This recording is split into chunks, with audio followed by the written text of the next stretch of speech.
recording is broken, and we are your consecrated hosts. Hi, Jonathan. I'm Father Jeff. Hi, Father Jeff. I'm Jonathan. How you doing? Good. It is Flannel Friday. Flannel Friday. You love your Flannel Fridays. It's just long sleeve black cleric Friday for me. Come to the end of another week. Another week. Do you have any plans for the weekend? No. No, he says. No, actually, we might go to the pumpkin patch Again? You gotta milk that pass for all it's worth. You When do. does the pumpkin patch So November 1st close? is the official... Oh, really? It Closes is, yeah. November 1st. Okay. Huh. Yeah. I posted that whenever we talked about it a few weeks ago. I clarified for any of the tens of fans we have at home. Well, yes. How are you doing all? I don't have much going on. I'm training new altar servers this weekend.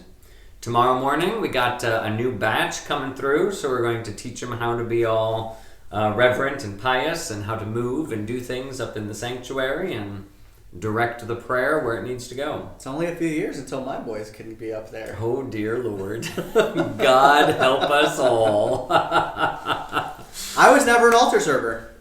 That's right. You kind of came to faith late. Yeah, well, my family went to later. Mass, but I never wanted to be one. I didn't understand. We kind of had to. It was required. Yeah, and so we'd go to Mass occasionally, but then it was just like, I don't want to be up there. Didn't Oh, I understand loved it. altar serving. I think Loved it. knowing what I know now, like later, it was like, oh, would be more appealing. I want my kids to be altar servers. Yeah, but I loved it. It was just, I started when I was in 4th grade. That's when we were trained. And then I did it pretty much through 8th grade. So once you hit junior high, you didn't serve as much as the elementary kids did. But I loved serving. If there was ever one short, Father would, kind of peek out of the sacristy and I would head up in there. And I just loved it because you got to do things, you got to be active, got to wear a cassock and surplice. Christmas time, we had special ones. We had white cassocks with gold shoulder capes that we got to wear for special occasions. Oh, the things little Father Jeff would do. Little Father Jeff is already looking at, was already getting into his ecclesiastical sartoriology. Yeah. Big words for you.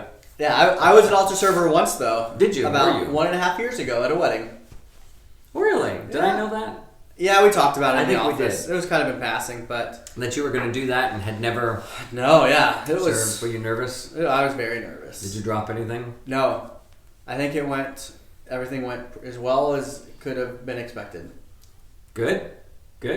So, Excellent. Yeah, so that's exciting. We get this new batch of kids in, and I like it when those kids then stay on and become a little older and they become models for the younger ones and can kind of help train each other. I think one of the things I want to do is take some of our older experienced ones and start transitioning them from altar servers to master of ceremonies, so that maybe we'll have a couple of the older junior high or high school kids who just kind of their job is to govern the sanctuary, and to make sure that the servers are doing what they're supposed to do and to give directions when they need to. Yeah, no, I think it was last weekend or a few weekends ago.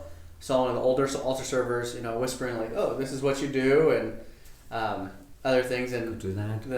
But it's really cool to see that interaction, even just that mentorship. And I mean, that's the future of the church, are those altar servers, whether it's boys or girls here in Omaha. Yep, the young kids. Those people hopefully will take up leadership positions, and whether it's within the church, like in an official salary role, or as members of the church, they are the future, and we need them to be faithful and know what's going on. And so it's amazing the sense of things that the kids get and what's they take it very seriously and importantly, and they'll talk about even in the sacristy, kind of correcting each other or giving each other pointers about how to hold the communion paten, properly. So if the host should fall, they would catch it, or how to hold the towel or pour the water, or whatever. It's just the things that they should be doing and should not be doing to make things flow. Because the key to being a good altar server is being invisible. You really don't want to be like all of a sudden noticing them there. If they're picking their nose, or they've got that leg that's constantly shaking up there. Some of those kids who are going through, they got all that energy to burn, and they just can't sit still. But there it is. Yeah, that's fun. It is fun, and I think it's cool that they get a special relationship with you, where they go in and they get to see another side of you. Because even before the morning show, and more people got to see maybe a lighter side of you. I'm naturally light and frothy, Jonathan. Yeah, I am effervescent in the truest sense of that word. That's how I've always described myself. This effervescent, light and frothy fellow. But, after Mass, I could hear you, joking around or making the husbanders laugh. The sound does travel out of the sacristy quite loudly, and sometimes I forget. It's like when you forget to turn off the microphone, and you're like, it's like, oops, someone comes in, Father, your microphone's on. Oops. But just even to see that, and that it's, it makes you more accessible and approachable to those little ones, where they see you up there and in your full garb. And all my glory. Oh. They're seeing God's glory. But, we do our best to reflect it in as drab a way as we can, Jonathan. Yeah, so it's an exciting time. And I think any of you, if you have children or grandchildren, encourage them. They don't need to be afraid. We'll take care of them. I never yell at them I don't yell at them. If I get to know them really well and they're being little turds there, I'm going to snap at them. And it's like, stop. Yeah, and there's certain things that you just can't mess around with. Kids have to, I'm sure it's going to happen to my kids. They're going to be the first servers to be fired, I have a fear. I have a fear too. You need to start practicing at home, Jonathan. Today, Saint John of Capistrano. Where Capistrano. I don't know. Isn't it Spain? Italy? I don't know. I don't know anything about this man. He was from the north. I think he then grew up in Italy and did some stuff there. And then he became a Franciscan and then did some preaching stuff. And, I don't know much about John of Capistrano. I think he must be, because I think he's also known as Saint Juan of Capistrano. Oh. And so that's like a thing. Yeah. I'm guessing. Well, you've seen his picture now. You can look up his biography. There's John of Capistrano. Yeah. So that's he's our saint today. May we try to love Jesus as much as he did. Amen to that. Yeah, don't know much about him. Probably is not going to celebrate that Mass today. I will do the ferial day, the regular green ordinary time. Yesterday We've had a lot of saints this week, so it's time for a little green. Yesterday we had the Feast of St. John Paul II. Pope St. John Paul II. He I knew well. And you had his Zucchetto out again. I did. And that's always a treat for his feast. I think he did that last year as well.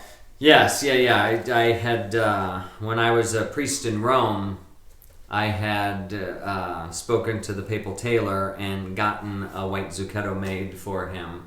And then when John Paul II used my chalice at one of his masses, I included the little Zucchettos, the white skull cap, and I put that in the chalice case with a letter to the Pope asking if he would use that Zucchetto at Mass or exchange it with the one he was wearing, and then return it to me. I would be deeply appreciative, and that's what he did. Oh, that Losky. I know. People always ask, how did you get that? I says, well, he was walking by and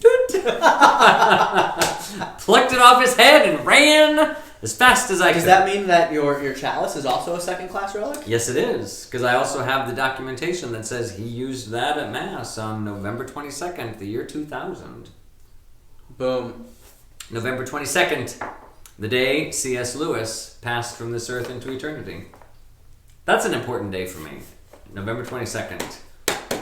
It's like a special... It's like my other holiday. I have lots of holidays, Jonathan, and you should talk or give that look. I have one, and I milk it for all it's worth. November 22nd, St. Cecilia's Day, patron of the Archdiocese of Omaha. Anniversary of my first Holy Communion. The day John Paul II used my chalice. The day C.S. Lewis passed into eternity. Do we get that day off since it's the patron? Well, when it falls on Thanksgiving, you get that day off. Well, I don't know Sometimes when it does this fall year. on Thanksgiving. November 22nd falls on a day that is not Thanksgiving this year. Well, We are there's going to always finish. next year. We are going to finish the toast this day, fine day that it is. We're going to finish the week, finish the toast. So we've been talking. I think this is going to wrap up really quickly here. You know, you kind of round that corner and say, whoop, we're at the end. We were talking about kind of the banalization of society, kind of shaking everything down to its least common denominator. No one's great at anything. No one, and if you are, we need to kind of pull you down because it's not quite possible to lift everyone up.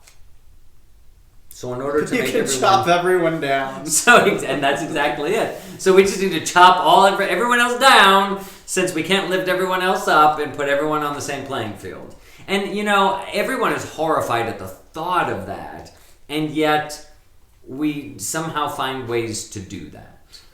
We do. And when you take a step back and look at it, and it's like, yeah, I guess we kind of do that. Yeah, the implementation of it isn't as clear cut as bringing everybody down. It's a lot more subtle.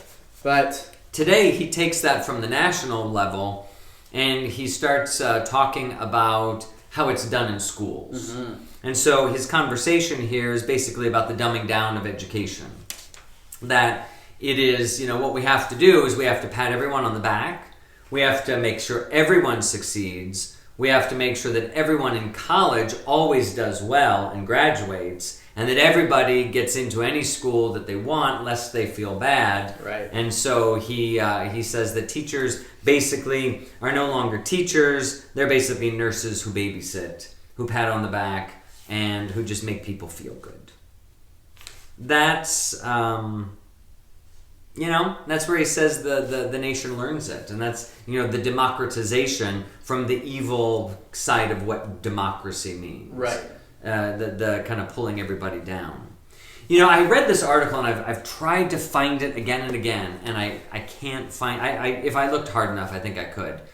But I think it was some other author who was commenting on C.S. Lewis's comments on the public education system in England. And he was very critical because he said, we seem to prize a liberal mentality, a pluralistic society, all of these sorts of things, and we really want to pride ourselves on that. And he says, yet when it comes to education, we want everybody to fit into the same mold. Mm-hmm. That you all must be educated the same way. You all must be educated along the same principles. You don't have any option for school choice. You will go to the schools that are state-run. And he says, basically he makes a plea for people to really stop and look that the state is obviously going to want you to have your children educated by the state, particularly when the state dictates what is being educated, so that the state can create not free thinkers, but those people that think along the same lines that the state wants you to think. And Lewis's point was, if we really valued tolerance and liberty and even a liberal education, that we would let Jewish kids go to Jewish schools, that we would let Catholic kids go to Catholic schools, we would let Christian kids go to Christian schools, we would let people go to whatever school they want. If they want to homeschool, great. If they want to go to the public school, great. If they want to go to some other school, great. Trade schools even? Trade school, whatever school you want to go to. He said what that does is, rather than forcing everyone through the funnel, where if you don't think this way, he says, ironically, teaching everyone the same thing doesn't create for tolerance. It creates an intolerance. Mm-hmm. Because we all have to squeeze through this narrow funnel. And if you don't fit properly through that, then something's wrong with you. But he argued that if we had more variety in the kinds of education that was given, based on the parents making the decision what education is best for their children, then we would develop a society that would tolerate the Jews going to Jewish school, that would tolerate the Catholics going to Catholic school and learning Catholic things or the other things or this things or that things or whatever, that you would have a tolerance for those things. It wouldn't be like, oh, you can't think that, oh, you can't say that, which is where a lot of the battle lines are drawn now. When if you would go to a curriculum meeting or a school board meeting where you're trying to decide, what are we going to teach about human sexuality in the classrooms? What are we going to teach about science in the classrooms? What are we going to teach about the value of life in the classrooms, and so on and so forth? Well, now those are where the battle lines get drawn, instead of letting people make that decision. So I think it was a brilliant article. I need to find it one day again, because I really, really enjoyed that, his take on, really, if you want to democratize education, don't try to make it all the same. Allow for school choice. The more school choice you have, the more freedom, the more tolerance, the more everything. And boy, if we don't live in a time now that needs tolerance, we need to let people have the freedom to educate as they see fit. No, I mean, now we're at the point of, if you disagree with me, you hate me. Mm-hmm. Which is not... And I hate you because of it. Yeah. If you disagree with me, you hate me, and, well, I hate you too, so... Yeah, it becomes all a matter of we can't respect each other's traditions, opinions, backgrounds. I have news for you, Father Jeff. Genevieve is very upset with you because you don't like cold brew. So Genevieve, you clearly hate her. Well, Genevieve, I don't clearly hate you. You're wrong, and one of these days you will come to understand that, and that's okay. Because, even people who enjoy cold brew, there's something good about them. She's already blocked and unfollowed you in every platform available. Cold brew, it's a dessert drink. Anywho, I'm not saying cold brew is intrinsically evil. Can I just make that statement? There's nothing objectively wrong with cold brew. It's just not a morning drink. I have no comment on this. I don't you have to go home and cold brew or hot brew. You are not a brew. Okay, so moving on. So if we get out of the school thing, then he applies it back to national reality. Right. And he says, he uses an example here that, nations can't even celebrate when other nations make advances in science or technology or whatever, because we live in such a competitive society.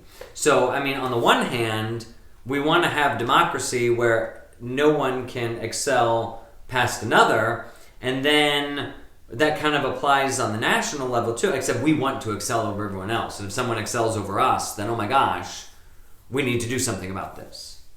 It's just the arms race, culture. The space race, the everything race. Right. And cancel culture where you can't think differently than the majority thinks. It's like, these are dangerous things. China found a cure to cancer.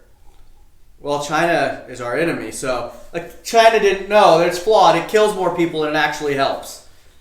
Right. Instead they of China, they didn't come up with it. They didn't. No, they did not. He's just using an example. I just used something that would be. I don't know if I would trust that either. Validly, you would maybe not trust that. Canada developed a cure for cancer. Could Canada? I don't want to offend any of my Canadian brothers and sisters. Iowa. Someone in Iowa. Someone in Iowa. What, are you sure? Let's move on before we offend everyone. All right. So basically, he says there are two kinds of people. I'm on page 207, by the way. That there are those that can be saved and those that can be damned, and that's either going to be for God or for us. That again, that middle ground is not a comfortable place to be. Virtue is found in the middle. So let's be clear, Jonathan, that vice is always found in the extremes. Right. But virtue is found in the balance of those things, in the middle. However, when you're talking about good or evil, those are kind of on the ends, and there's this gray zone in the middle that is neither really good or neither really evil. We have to avoid that when we talk about goodness and evil. I don't want my salvation to be left up to a coin flip. And you kind of want to know. You want to be certain. I want to feel confident that my love and my actions for Christ are leading me to heaven. Yeah, absolutely. And if not, this should not be a surprise. No one should worry about their salvation. If you are worried about your salvation, get to work. Well, then there's something you can do about that, actually. Yeah. So you shouldn't have to worry about your salvation. Talk to a priest. Yeah, talk to me. Jonathan, are you worried about your salvation? No. Okay. You shouldn't be. I'm kidding. For the love. For the love. I was yesterday, I forgot to tell you, I had morning mass over at another parish in town because the pastor has to quarantine because I think he came in contact with someone who may be testing positive. I don't know the full story. But anyway, I had mass, and after mass, one of the people says, you're that priest that has the morning show, aren't you? And I says, well, yes, that is I. And who's that guy that's with you? Is he a deacon? Like, no, but maybe one day. So right now he's got little ones, and that tends to prevent people from being ordained to the diaconate. But there's a lot of extra. If there wasn't any roles and responsibilities that came with the diaconate, Genevieve, I might be all if in. you just took the care of the kids and just let Jonathan go do his thing, then he could be a deacon, and he'd never be at home. Yeah. Because I'd put him to work in other ways. One day, Jonathan, I think you should think about that. One day. It's crossed my mind. Maybe when those kids of yours are serving, we can teach you how to walk around the sanctuary and not knock things over.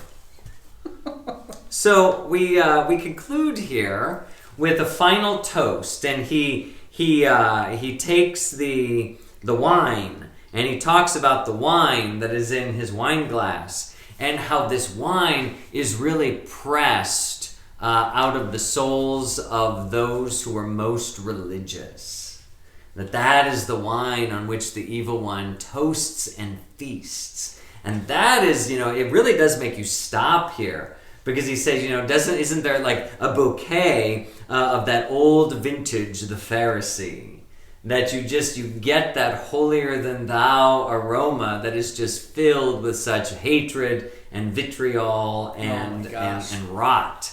But it is so delectable to the evil one. And he kind of talks about how religions, rather than sometimes focusing on God and what is true and good and beautiful, they are more focused on attacking one another.